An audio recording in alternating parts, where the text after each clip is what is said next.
আজকের এই আলোচনায় আমরা এমন একটা কনসেপ্ট নিয়ে কথা বলবো যা আমাদের শহরগুলোর ভবিষ্যৎ বদলে দিতে পারে। কনসেপ্টটার নাম zero West smart energy city. চলুন এর গভীরে যাওয়া যাক।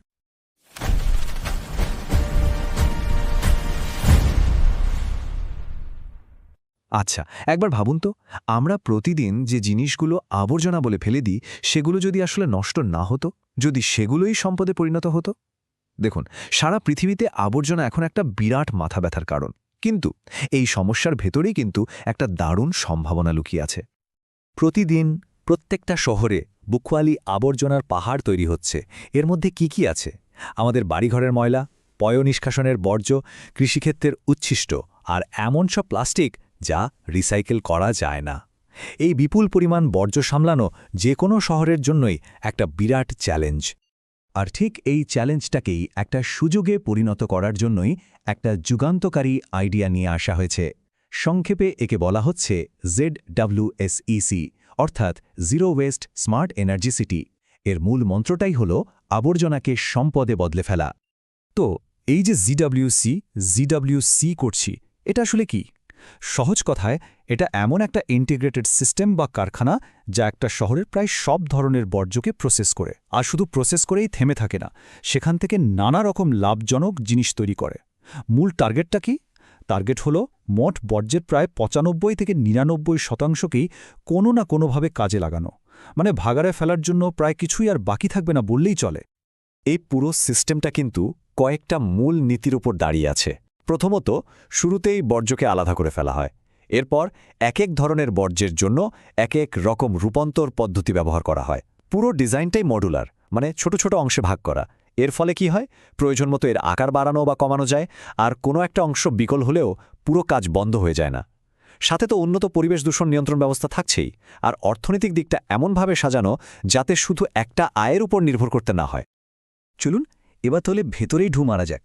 এই স্মার্ট কারখানার ভেতরে ঠিক কিভাবে আবর্জনাগুলো মূল্যবান সম্পদে পরিণত হয় সেটা একটু দেখে নিই। পুরো জার্নিটা বেশ ইন্টারেস্টিং।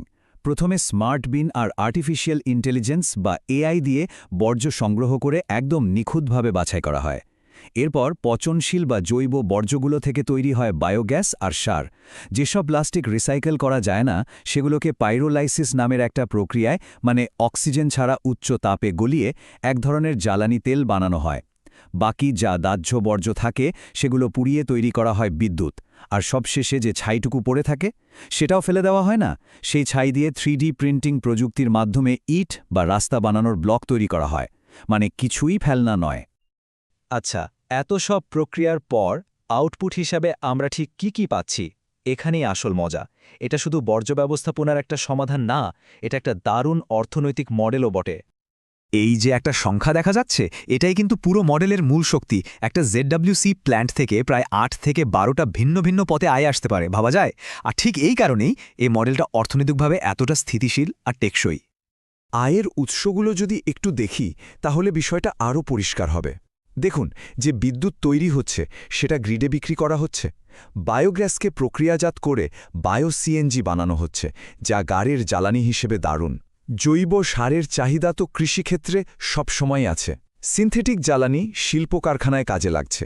এমনকি পরিবেশ দূষণ কমানোর জন্য কার্বন ক্রেডিট থেকেও আয় করার সুযোগ থাকছে। এই মডেলটার আরেকটা দারুণ ব্যাপার হলো এর স্কেলাবিলিটি। মানে কি? মানে হলো এটাকে যে কোনো আকারে তৈরি করা যায়।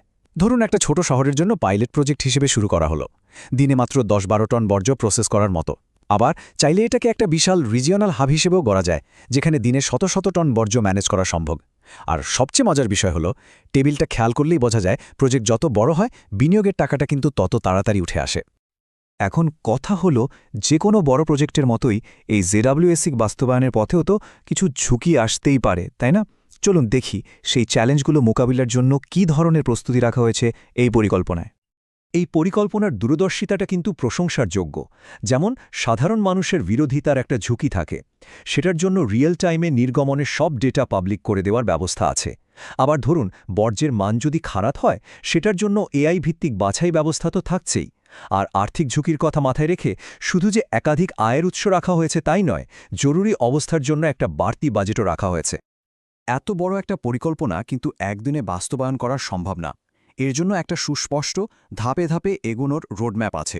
প্রথমে সম্ভাব্যতা যাচাই, তারপর একটা ছোট পাইলট প্রজেক্ট বানানো। সেটা সফল হলে আস্তে আস্তে বাণিজ্যিক উৎপাদনে যাওয়া। এই পর্যায়ক্রমিক পদ্ধতিটা একদিকে যেমন ঝুঁকি কমায়, তেমনি পুরো প্রজেক্টটাকে অনেক বেশি ম্যানেজেবল করে তোলে। সব মিলিয়ে বলা যায় ZWSE শুধু একটা বর্জ্য পরিষ্কার করার প্রযুক্তি নয়, এটা আসলে শহর পরিচালনা এবং সম্পদের ব্যবহার নিয়ে আমাদের চিন্তাভাবনাকে বদলে দেওয়ার একটা নতুন দর্শন। এই একটা বাক্যই আসলে পুরো কনসেপ্টটার সারমর্ম। বর্জ্য, যা এতদিন ধরে যে কোনো শহরের জন্য একটা দায় বা বোঝা ছিল, সেটাকেই মূল্যবান সম্পদে পরিণত করা। মানসিকতার এই পরিবর্তনটাই এখানে সবচেয়ে গুরুত্বপূর্ণ। এই আলোচনা শেষ করার আগে একটা প্রশ্ন রেখে যেতে চাই। এই প্রযুক্তি যদি সত্যি সফলভাবে বাস্তবায়ন করা যায়, তাহলে এমন একটা ভবিষ্যৎ কি সম্ভব যেখানে আমাদের শহরগুলো নিজেদের তৈরি আবর্জনা দিয়েই নিজেদের শক্তির চাহিদা মেটাচ্ছে, অর্থাৎ পুরোপুরি স্বয়ংসম্পূর্ণ হয়ে উঠছে? এটা কিন্তু ভাবনার বিষয়।